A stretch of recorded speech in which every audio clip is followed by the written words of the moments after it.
Enchanté, moi Omega, et on se retrouve pour mon bilan film de genre de mars 2022, partie 1, avec le flop 10, donc les 10 pires films du mois de mars 2022. Pas forcément tous mauvais, mais bon, c'est les pires, j'en ai vu 35 en tout. Ça veut dire qu'il y aura une seconde partie avec 25 films, donc qui iront du numéro, attendez, donc les films qui iront du numéro 11 jusqu'au numéro 25.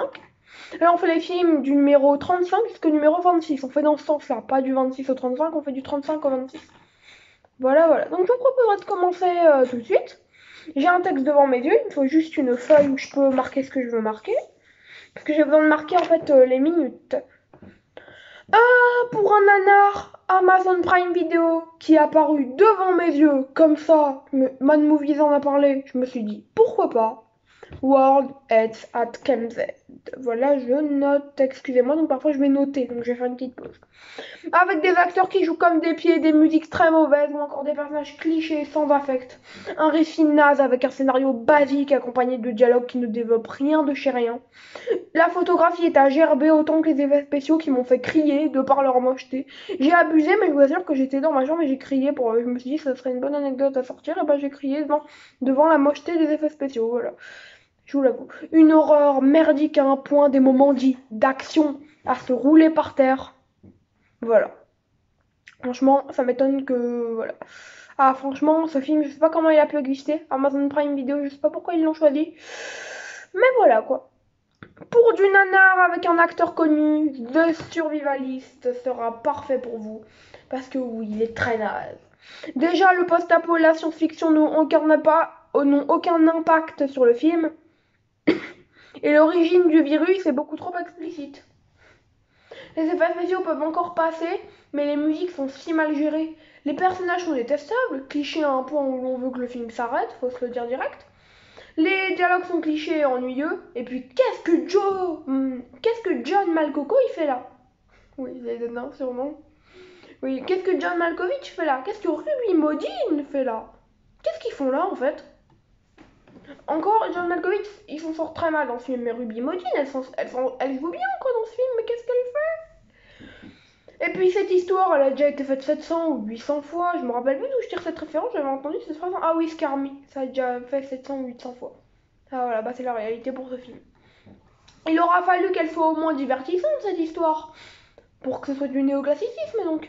Toujours avec John Malcoco, trop de coco pour lui, hein, on va pas se mentir. On va parler donc de Crush, voilà, où je note que j'en parle à 2,50. Crush qui est un thriller effroyablement nul, des acteurs vraiment abjects et des personnages caricaturaux qui font un ménage de forcing. Des dialogues simplistes, en être concon et une histoire qui veut mélanger drame, romance, thriller, horreur et comédie mais qui ne réussit jamais rien.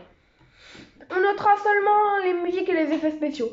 Pour partir dans des contrées décevantes, il faut se le dire, le polonais Tower à Brighton aurait pu être efficace. Mais il est tout sauf plaisant, même si le film a de bons comédiens, les personnages sont assez mal développés, le scénario a un goût de drame fat, tandis que le récit, qui avait tout pour être intelligent, est beaucoup trop simplet. On sent une tension dès le départ qui ne conclura jamais. Il y a un remake qu'on m'a beaucoup conseillé. Voilà, on me l'avait conseillé, on m'a dit ouais, l'un des meilleurs remakes de ces dernières années. Voilà ce qu'on m'a dit. Non, c'est faux, personne ne l'a dit comme ça, étant donné que c'était par internet. J'ai reçu un message qui m'avait conseillé ce film. Bon, enfin, ça l'a conseillé publiquement, techniquement, puisqu'il l'a pas conseillé qu'à moi, a priori. Voilà, donc on va parler du fameux Slumber Party Massacre de 2021. Ouh, ça fait peur. Oui, ça fait peur. C'est tellement nul, ça fait peur. Non, franchement, c'est pas pour être méchant, mais voilà, quoi. Un film avec un casting pourri où seule Anna Nera s'en sort bien. Il y a du bon vieux gore, mais les jumpscares et le mystère ne fonctionnent jamais, tout autant que les rebondissements foutraques, prévisibles. Les musiques sont beaucoup trop moyennes, contrecarrées par des effets spéciaux timbrés incroyables. Musique et effets spéciaux, il y a des biens et il y a des mauvais. Le pire, c'est que l'histoire paraît divertissante dès le début, mais ça se dégrade très rapidement. Les personnages sont des cons clichés, dialogue illogique et tellement nuls. Voilà le petit résumé. Maintenant, on va partir pour le Brésil avec Macabro. Macabro, macabro, je note, veuillez m'en excuser. Macabro, investigation efficace avec des personnages plutôt réalistes et bons malgré leur simplicité. Tristement, Renato Goes est un Lisa K-boy, mais Guillermo Ferraz sort très bien. D'ailleurs, c'est la première fois qu'on parle d'un Lisa K-boy. Lisa K-boy, on a déjà parlé de Lisa K-girl, mais jamais de Lisa K-boy. Boy, pas bol. Lisa K-boy. Alors, Amanda Grimaldi aurait pu aborder les émotions de son personnage d'une meilleure manière, mais le film étant inspiré d'une histoire vraie, l'horreur fait assez mal aux spectateurs. Suivre l'avancée des policiers et le quotidien meurtri des villageois est quelque chose de très bon, les dialogues sont d'une force authentique. Voilà, donc vous allez me dire qu'est-ce qu'il fait dans le flop? Bah je sais pas. Il était dans le flop, voilà. Pour une enquête policière beaucoup plus ennuyeuse, le Netflixien The Weekend Away, voilà, vous plaira peut-être. Alors moi, j'ai entendu dire que Noomi Rapace, mon actrice préférée, a joué dans la film d'avant de la réalisatrice, sorti en 2019. Voilà la petite info. Au niveau des acteurs, on a Ziad Bakri et Leighton Mister qui sont tout juste magiques. Christina Wolf entre très bien dans le cliché de son personnage, car oui, les personnages y peinent à être originaux. Bess elle-même a du mal à être efficace. Aucun personnage ne vole plus aucun framboisier. Et les dialogues sont un cliché incommensurable. L'enquête du long métrage est beaucoup trop ennuyeuse, du vu et revu, fait de pseudo-anxiété qui n'embrouille jamais le spectateur. Et puis l'histoire est un divertissement plus que fade. C'est sympa, mais pas intéressant pour un sou, étant surtout un essai en fait. On pourrait juste noter la descente aux enfers d'Obès menée par un interrogatoire splendide. La scène, 100 minutes, ça dure. La Hongrie nous attend pour un drame policier de grand-mère, les disparus de Valan. Vous en pensez ce que vous voulez, hein, vous en pensez ce que vous voulez après. Les musiques sont funky ou encore anxiogènes et ça fait plaisir, mais le film, lui, n'est pas anxiogène ni tendu, aucune émotion d'un thriller, c'est pour ça que j'ai nommé un drame policier. Donc, car oui, le film est vendu comme un thriller, mais c'est un drame policier. Mais les dialogues ont une forme d'intelligence, une enquête qui utilise les paroles des personnages efficacement. Même s'il faut avouer que c'est classique, l'histoire tient tout de même, malgré que ce soit sur un seul et unique fil. Et je trouve cela triste. Marqué sur un seul et unique film. Alors, c'est film. L'histoire est vivace, prenante grâce à des rebondissements tout de même plaisants. Tolas Gabor est un acteur plaisant, sans bonnes extravagances. Saba Kristek tient le rôle principal avec une dextérité incroyable. Et les personnages ont une écriture un minimum poussée. Mais les clichés les attrapent tout de même.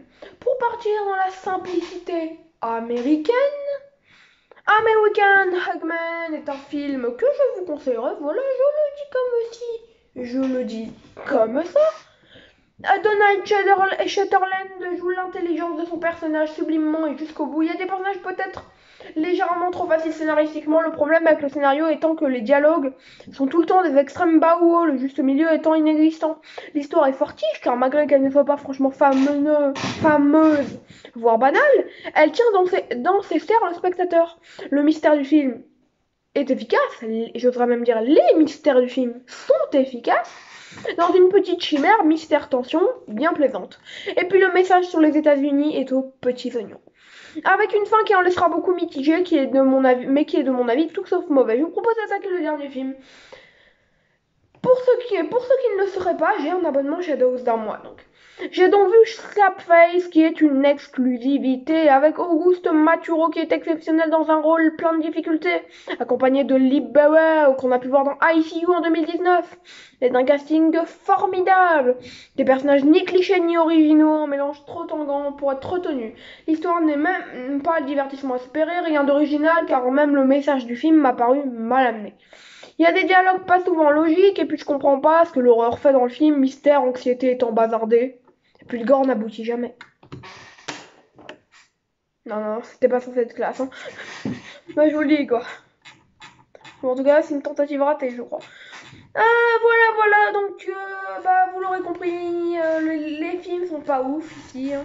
On n'est pas sur le meilleur du panier, c'est pas ce que je vous conseillerais, quoi, de mars 2022. Que j'ai vu en mars 2022 parce qu'American Eggman n'est pas sorti en mars, et Disparu de Valhalla non plus. Bref, tout un fouillis. Voilà, bon je quitte la page du top. Et alors pour vous dans la prochaine vidéo, top bilan, film de genre de mars 2022. On parlera d'un film avec Noomi Rapace, ouais, justement, tu vois. On parlera d'Anna de Armas, de films fantastiques, de films belges, d'animation sud-coréenne, de Jordan Peeleisation, jusqu'à aller sur du Hong Kong, du Netflix ou encore du Shadows. Et même un film sorti en 2016 aux États-Unis qui n'est sorti qu'en 2020 sur Amazon Prime en France, mais en DVD en 2022 dans notre très cher pays. Bon bah vous l'aurez compris. Désolé, ma tête est en bas depuis tout à l'heure, vous m'en excuserez, mais ciao, c'était Mortomega. Prenez soin de vous.